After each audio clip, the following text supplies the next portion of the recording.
Every single day, people take unwanted or unused items to thrift and antique stores across the country. But as the saying goes, one man's trash is another man's treasure, and we're here to prove it. Identify valuable things before you throw them away. Join us as we show and tell of treasures found and sold by a full-time reseller with the hopes of helping you find some treasures of your own. Welcome to the What's Sold podcast. All right, welcome back to the What's Sold podcast. My name is Brandon. I am here with my friend Matt. I believe he's now Sir Matt, as he's been to the UK. I believe you were knighted in Scotland. Are you a Scottish knight? Well, it's an interesting thing because I was both knighted in Scotland and also in England, and they also built a statue. Let's talk in a moment. Let's talk about why I'm now a hero to all of those in London. Yeah. Well, let me set the stage. Let me just jump into it. Why not? Let me set the stage why not? here. Just go. We're in Hyde Park. Okay. Very, pretty well known. Yeah. Historic park, very large. We're walking around. The kids are starting to get hungry. So Flo and the little ones, we roll up to this little cafe place that's sort of in the middle along this long waterway, right? So we get lunch. We're outside. It's decent outside, not raining or anything. And we're having a good time, except that there's all these birds. I mean, like a lot of birds. Dozens, hundreds maybe, of various kinds. But the thing they all have in common is that they're just everywhere, and they're not just on the ground looking for food, but they're like hopping up on the table, and they're kind of bugging you, you know? Yeah. And so we're kind of shooing them off. We're kind of laughing about it, but also it's kind of annoying because we have to like crouch over our food to make sure something doesn't come flying in. Yeah. So all this to say, we're experiencing this, and I've shooed several away, but they're not getting the message. Well, by the way, before you go on, it's well known that English birds are troublemakers. They're a rebellious lot. They are. So it's not surprising that they would come after your food. It's a well-known fact in the UK about UK birds. That's right. So okay, well that's good to know. And a lot of these are they're smaller. They're not huge birds, but they're after our stuff. Sure. So in a moment of, I don't know what I was thinking, but I've got essentially a sandwich in one hand. I know where this is going. I reach over really fast, like Mr. Miyagi fast, and I grab a bird in my hand. Like what? I grab it with my bare hand. I just grab it. And I'm holding, and it makes this chirp like a, oh God, like he's going to eat me kind of thing, a sound. Yep, I hold this thing, and my daughter, what was the name we gave to her? That you gave to her? Bobby Jean. Oh yeah, Bobby Jean. So Bobby Jean, she shouts, "Dad got a bird! Dad has a bird in his hand!" And there are other tables around, like what? Like turning around. So I just get up, and I walk over towards the water, and I just sort of like I throw this thing up in the air. It flies off, and as it flies off, in this really weird, surreal moment, all of the birds in the area, again, like 100 or more of these birds in unison jump up and fly off with this thing, and all of a sudden now it's dead quiet. There is not a single animal there, not a single bird, nothing. Not just at our table, but for like several tables on either side. And people are laughing, some people are clapping, And for the rest of the meal, I mean another 20 minutes at least, not a single bird came back to the area. They were like, we're not going to mess with that dude. He might catch us and kill us. And so, long story to say, I hear they're building a statue in my honor of that in that area. And the American hero that came over. Yeah. and there's only two ways the statue's going to go. Either it's going to be absolutely covered in bird guano out of hatred for you, or it will be pristine. That's what it's going to be. Because that's what it's going to be. They're all afraid of the Birdman. Folks who are about to go and have a nice little brunch or something in Hyde Park, I can't guarantee they're not there right now, but when I'm around, they're gone. And if they put that statue there, they won't come within a foot of the perimeter of it because they have to respect really need that. To eat at the statue. That's true. Yeah, I guess you could climb up and have a seat there and have your sandwich, and it's like base during tag. It's base. I see it as like a hand. Your hand would be up, and then clearly it's going to be a Greek thing where I'm really muscular. So essentially what I am. Sure, and then I just have my hands in the air, and I'm just delicately, compassionately releasing this bird back into the wild. I envision that the statue will have like birds on your shoulders. Yeah, as if like I'm Uncle like Remus. I speak like I'm the patron saint for the patron saint of birds. I don't know Yeah. that there may be a saint for birds. For animals there is. Well, I'm sure there's a saint. Yeah, Saint Francis. Saint Francis animals. for animals. So I guess the birds fall into that category. They are animals. There's so many ways this story could go. It's the UK. So Saint Rusty, the bird. And the the Birdman. statue will have a Bass Pro Shop hat on it with glasses. Yes, and yellow you'll just tinted be standing aviators. Here holding up, aviators, exactly. Tinted aviators, sheep tinted aviators. Well, it's going to be all that great. to say, we had a great time as we discussed on the last episode in England and Scotland. That was a little funny moment there where I had to listen. You crossed the line, birds. I'm going to snatch you out of the air. And then, it would have been a far better story if little Bobby Jean had said, "Mama, look, Pappy's got himself a bird." Right. Not again. Not again. Hey, we ain't eating bird for supper again, are we? Yeah. Listen, you don't have to waste a bullet if you can just snatch it out of midair. I believe Rusty can do anything, so there's no bullet necessary because he can catch it. The fact that you would even try to do that with your hand is just shocking to me. Like I'm like, diseases, desperate bird times call for desperate measures. Well, you did get to eat your lunch unmolested for the next with one part of hand. that. I couldn't use the other hand after that. Yeah, but... sure, because you touched a poisonous bird that's giving you the plague. Absolutely. I did. Speaking of plague, my daughter, who is a swimmer, got a ear infection, so she had to she had to take this like antibiotic, and it's called ciprofloxacin. Mm-hmm. And I was like, wait, that sounds really familiar. And it's the same antibiotic that they give people for the plague. I'm like, well, she's covered there in case the Black Death comes back around. Yeah. Anyway, enough about Black Death. Okay, sure. Enough about your crazy bird stories because they are multitudinous.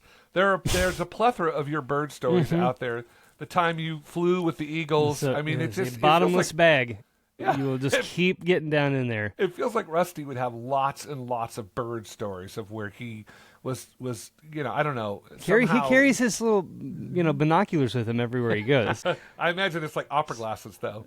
When he's looking at birds, they're modified. It's a modified opera glass. He had to bought them at a thrift store. He's not going to go out and spend a bunch of money on real glasses. And he's going to use that welder that he got at the auction, and he'll put it together. That he subsequently sold after modifying the glasses. Exactly. All right. Well, so we're going to be we've talked a lot about jewelry on this show over the year. And by the way, Matt, I feel like we need to have a drum roll for this because this is a very important episode.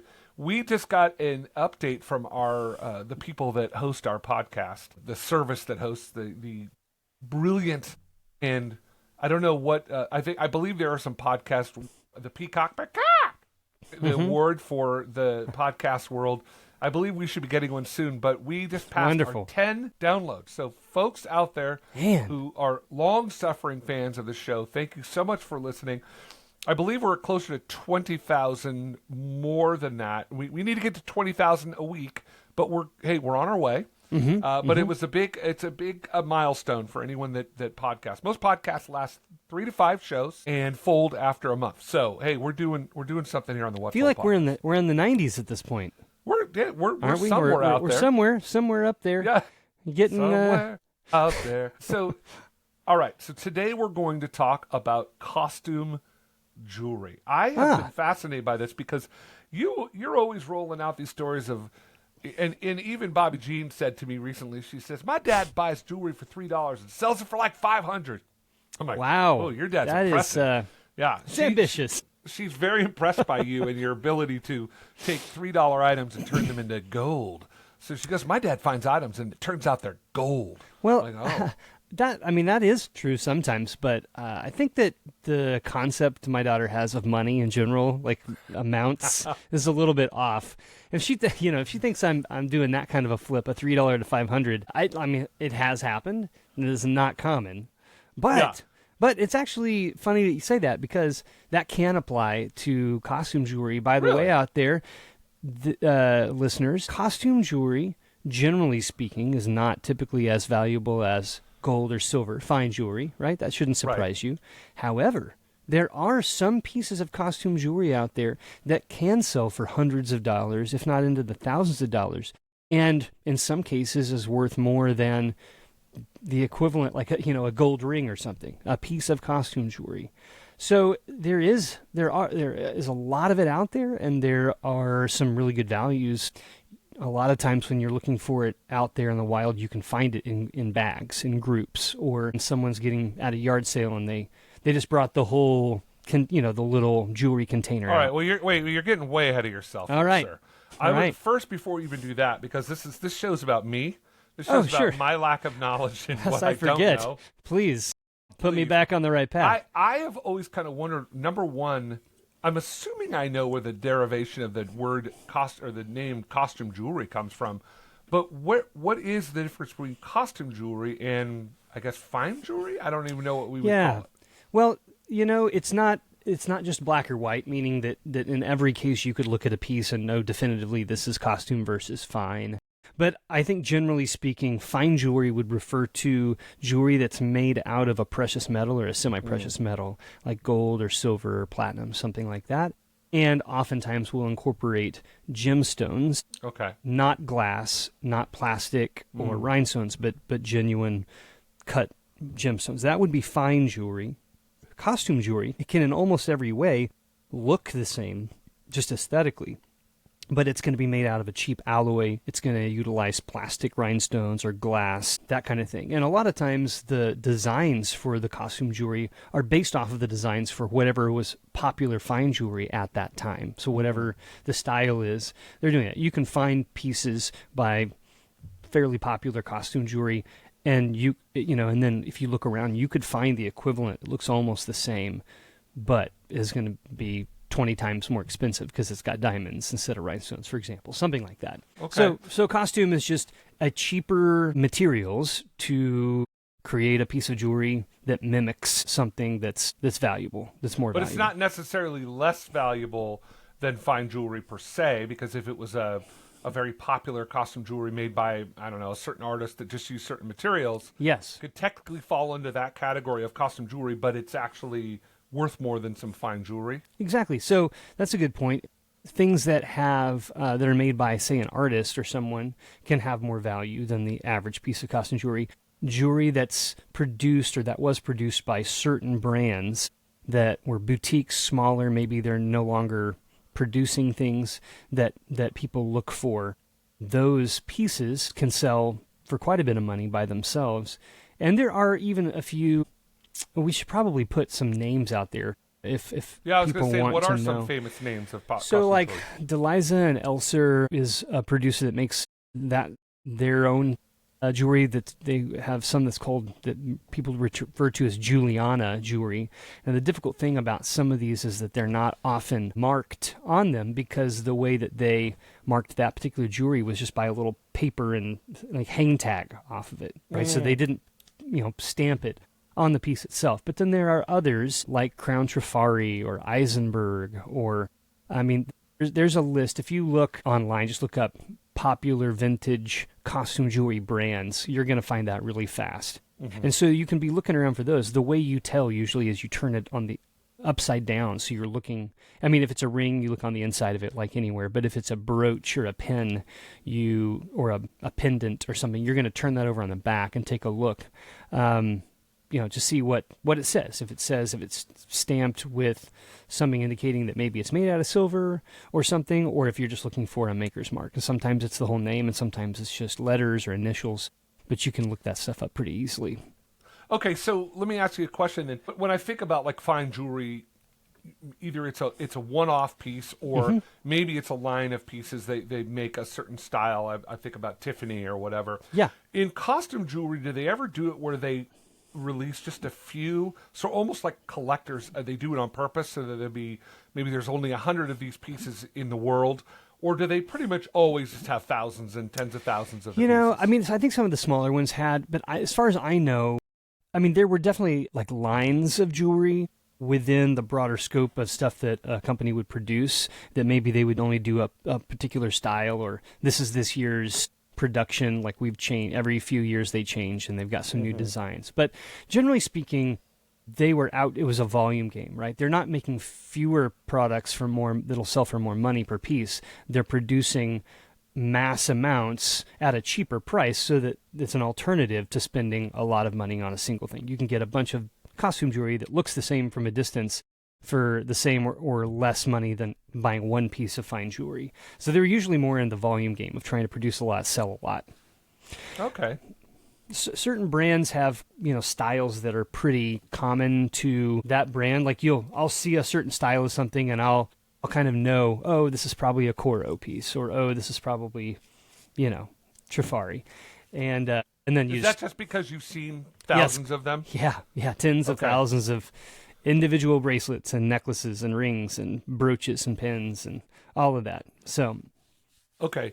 So thank you for defining what a piece of costume jewelry is. Now, we're a show, as you like to say, dear listener, where we want to make money from this stuff. So how can we make money? Where do we find it? How do we sell it? How do we research it? All that stuff. Give us the details here, Matt, on how we can make money from selling costume jewelry. I think that this is what I still prefer to do if I can. And the easiest way to make money buying and selling costume jewelry is you need to know the places to go.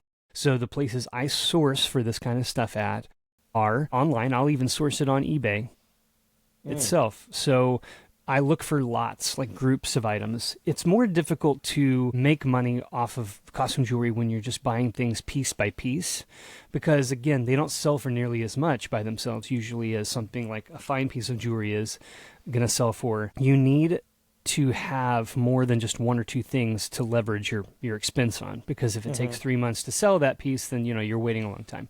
So I'll go to yard sales. It's great in the summertime. Go to local auction houses, estate sales. There's even auctions that are happening in your community all the time online. You just need to know where to go. I think it's, what is it called? I was trying to think of the actual domain. It's like yardsales.net or something like that, or something like that. Anyways, you can look it up and find those, but I'll source there. That's a good place to get stuff because, it's not like going to an antique store where they've already researched it and priced it based on what they're seeing them sell for. You want to get them in groups from people who are just trying to move it. They don't really care, or they don't know a whole lot about what they have. So what I do is I'll look at the pieces. I'm looking for stuff that's heavier, because that indicates that maybe the rhinestones are made of like a really heavy duty plastic or glass. The ones that were made with glass are either older and or were more well made. Oftentimes I find than just little plastic stuff that's, rhinestones that are glued in. These are actually set with prongs, that kind of thing. So I'm looking at that. I'm looking at the backs to see what kinds of brands make sense. I don't have to see the whole thing. I get a general idea pretty quick of what's in there. And based, again, on my experience of selling stuff, I kind of know what the market is for certain types of pieces. I would say generally go for stuff, if you can find it, that are colorful, like colored rhinestones, and the larger the better. So if you're getting like a medium to small lot of brooches and they're all that crystal clear color rhinestone, those don't sell nearly as well. It's hard to sell those for much because there's just so many of them. Collectors tend to like the larger, more gaudy, like more really flashy, really intricate or really colorful pieces of jewelry. And that's true of necklaces and pendants and stuff as well. But I look for groups of lots of stuff. I kind of price out in my head how much I'm going to be in per piece. I'll buy it. Now, let's say I bought 50 brooches, like vintage pieces of costume jewelry, right? I'm going to look through there. I'm going to do research. I'm going to find the ones, 4 or 5, 8, 10 that I think will sell for the most money and the fastest. And that's what I prioritize. I get those researched, photographed, listed. I try to make my money back. What I'm trying to do is make my investment back as fast as possible. So sell a few items that are more valuable, get that money back in. Now I'm not floating my expense anymore, and I can just kind of wait and see how the other ones sell. I can price them kind of high. If people bite, great. If not, I'm not sweating it because I'm already into the profit at this point. And that practice, doing that over and over and over again, rinse and repeat, is how I end up with tubs and tubs and tubs of jewelry and other items, because I'm buying them at a discount per item because I'm buying them in a group. I'm making my money back really fast. The rest sits in storage until it sells, and then you build up a nice inventory of stuff. So if something happens and you can't go out for 2 or 3 weeks, or there's a health crisis and you're stuck at home for 2 months, you still got stuff to sell. It takes time to do that, but it's really not difficult. You can find the nice lots of jewelry on Facebook, for example, or eBay all day, every day. And it's just a matter of, do you want to go out locally to find a place to buy it, or would you rather do that from the comforts of your own home or whatever? So it's out there. You can find it at almost every thrift store has, most, not always Goodwills, because now they send it off and sell it online, like an online auction on a website. But local thrift stores and places and yard sales a lot of times will have something. And if you go to a yard sale and they don't have anything, say, hey, you don't happen to have any like watches or jewelry or anything that you'd be interested in to sell? They might go inside and pull something out that they didn't have. Has that happened to you? Yeah, I've more witnessed it than doing it. I still, I'm always trying to like not make people feel uncomfortable or be pushy, so like, but if I am buying something, let's say they have some jewelry, right, and I'm going to get something, then I might ask, hey, do you happen to have any other jewelry or watches? So I'm already a customer who's going to buy from them. I'm already showing interest in the thing that they have. I don't go to a place and kind of, I don't know, act like this is not cool stuff, and then walk up and say, hey, do you have any of this other stuff that I would be interested in? I don't do that. But if I'm going to buy something, I might ask. Just kind of play it off the vibe of who's there. All right. Well, since I know you've talked about this ad nauseum on the show, it sounds like a lot of work to me. Like you're getting tubs of jewelry. How much time do you spend researching the items? Or it's just you just know them?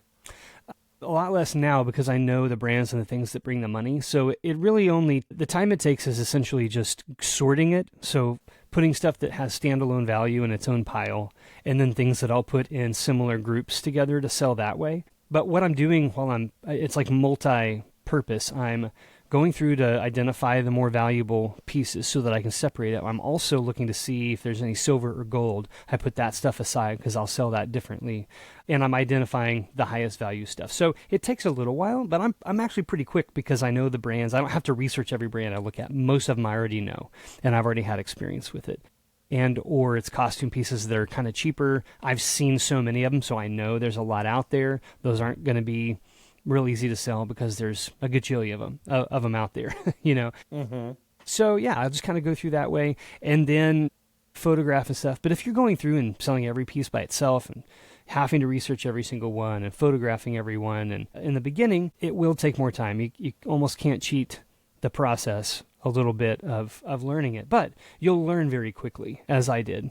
You're going to find out what sells. If you look up certain categories, costume rings, vintage costume, bangle or bracelet, and you go to what's selling for the most, you'll notice the themes. It's certain brands, it's a certain look, it's certain colors, and then that informs how you look for the things you want to buy next.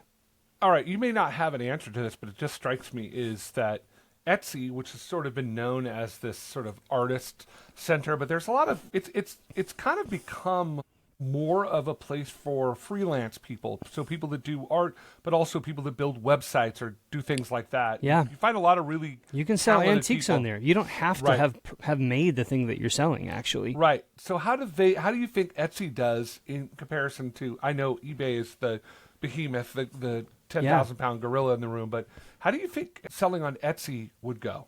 I think it would be similar in a lot of ways to eBay. The pricing structure is slightly different.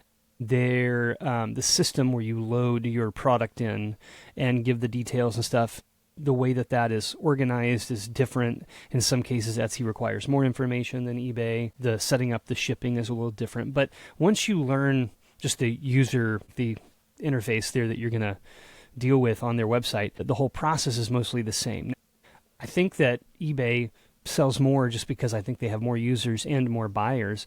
But Etsy, I think, does pretty well. Now, I don't know how they do with regard to, I would assume the thing that they're still best known for and what they do the most sales for are customizable products that a person puts up. And it's like, oh, hey, I'm looking for these gift bags, or I want to get some towels with this picture made for this gift, for Mother's Day or something like that. Right. And then you can put in a picture. I think that's what its bread and butter is, but the other stuff are underpinning all of it. These just regular sales of other things. Yeah, I know of a friend who sells on Etsy, does art pieces and stuff that not only that he makes himself, but also stuff that he collects and seems to like it. And we're going to be kicking around in the next few months a little bit about diversifying our platform. So not to say that we wouldn't sell on eBay, but to sell in other places like Etsy, Shopify, and that kind of deal? Because I know you have expressed in a kind and loving way that only you can do, Matt, that at times it can be challenging to sell on eBay. And we're trying to offer, it's funny as you were talking about, like, you got to put your time in to figure out what costume jewelry is what. Our job on this show is to apprentice you. So if you're out there and you're trying to I think about when we started the show, however long, a year and a half ago or whatever, how much I've learned about what you do. And it's 100% because of this show, in sense of like, oh, I know that has value, or that has value, or that doesn't have value. So we're obviously trying to offer that up to people. So, don't think that you necessarily have to just go out and do it yourself. There are places like this, and I'm sure there are others out there that are helping you understand that. So we will be showing pictures of different costume jewelries and things like that as we move along. But anyway, so I am fascinated with that world. It feels like to me that, now maybe I'm wrong, because gold is so high, but the ROI on costume jewelry seems pretty good. Am I correct in that? Yeah, I mean, it can be, absolutely. I mean, the prices of things individually at thrift stores has gone up quite a bit in the last 5 years. When I started doing this, well, it's almost 6 years ago now, full time, I could go out locally to thrift stores and get a costume piece of jewelry for $1.75, $2, right? Now they're at $3 a piece. And then and then others that they think are like nicer, they put at $5 or $6 a piece. It's hard to make a good return if you take a risk on a $5 piece, and then you find out you're not going to sell it for more than $8. Like, that didn't really make a lot of sense to buy that, right?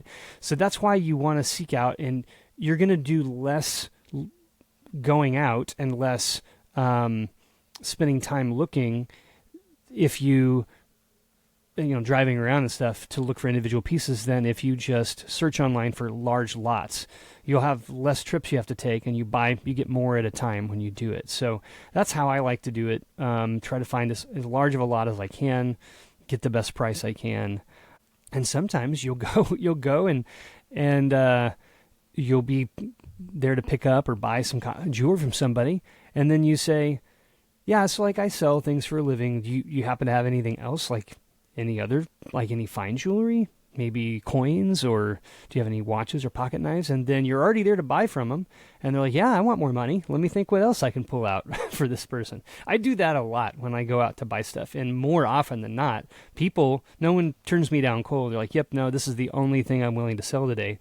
They're like, I think I have this and that, and they go in and they look, and all of a sudden now you have another, like I went it's a couple years ago to Wilmington, and I, on a little family trip, I took a detour and I went and bought a bunch of vintage G.I. Joe stuff from this guy. I remember that. You remember that? And as I'm loading it up, he's like, well, I guess next step is to work on all my old Transformer stuff.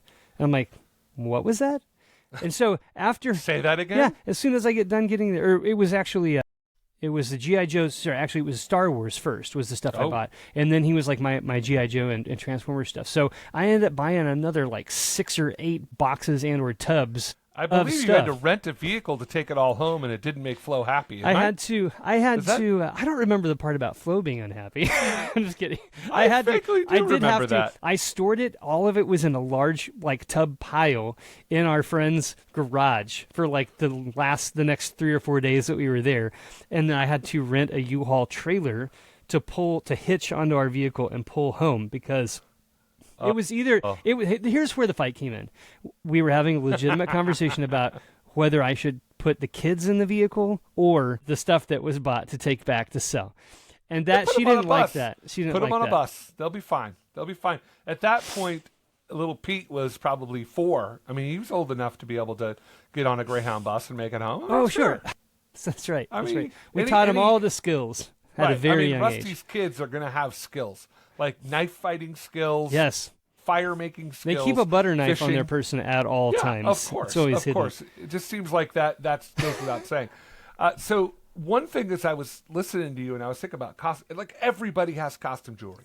Mm-hmm. Everyone has like a jewelry box. My wife has a jewelry box of stuff that her mom had that she's never ever worn, never going to. Just never. And I was thinking about, do you ever do like farmhouse hunts?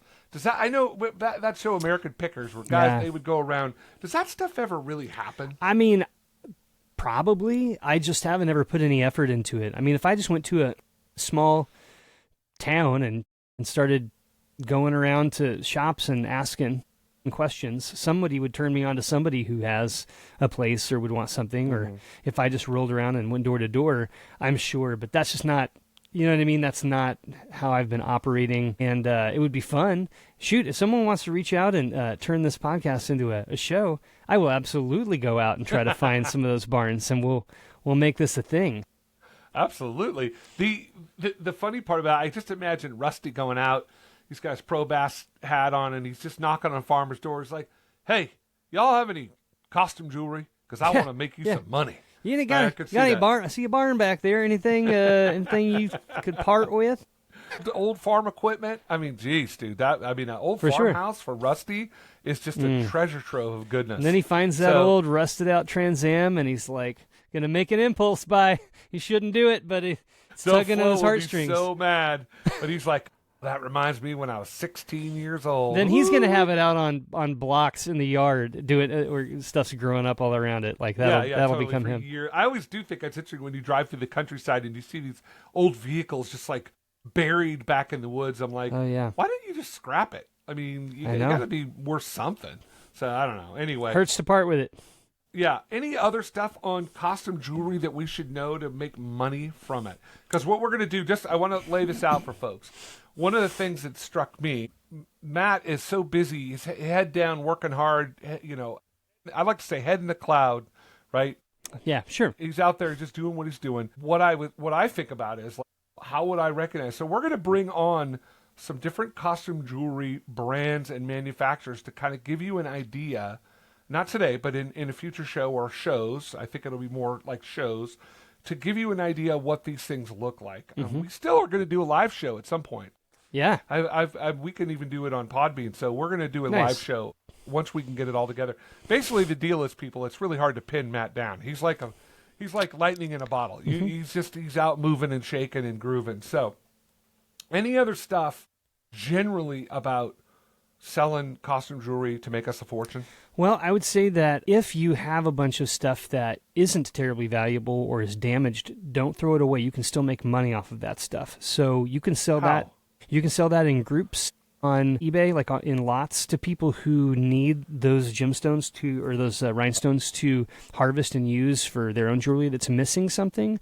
Or people just like to craft all kinds of different crafting and things like that people do. Yeah. They'll buy that stuff. Yeah. The other thing is, if you're needing stones to replace in pieces you have, you can get some really good high quality stuff. There's like check glass rhinestones out there and things you can buy pretty cheap that can make your piece really nice. Sometimes people will just pull out some of the stones, they don't like this color, and then they'll put another color in there, and now they like this brooch. And if they're just glued in, it's easy to pop them out and in. But the point is, don't throw it away. It has value. You could be either a buyer or a seller of that and get a good deal, honestly. Huh, that's interesting. All right, well, we are trying our very, very darndest to keep our shows under 40 minutes. It has been a challenge. We keep going long because we are apt to do, but we're just getting back into the groove of things as Sir Matt has come back, the king of the birds, has come back stateside. So we're both kind of getting our feet wet again on this, but we are looking forward to some of this new stuff coming up. Remember, if you have any ideas, I noticed we've been getting a lot of comments lately, so keep them coming. Yeah. If you have any ideas of shows that you want to see, we keep a list of them, and periodically we kind of go through the list and say, all right, is this the time? So if you've given us an idea and we haven't done a show on it, don't think that we're not going to do it. We're just trying to work out the production schedule and all that. So email us at whatsoldpodcast@gmail.com. Write us a comment, all those things. Follow, like, and subscribe. All that craziness that makes shows go. But we do really appreciate those of you that are dedicated listeners. We know you're out there, and we want to keep bringing you as good of content as possible. So please email us if you have any questions. Matt, any last words for the folks out there? Just beware when you go to England of the birds. Just watch out. Watch out.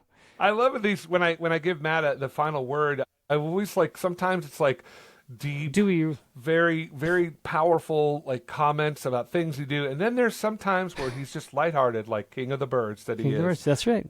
All right, everybody. Have a great week. We'll talk with you soon.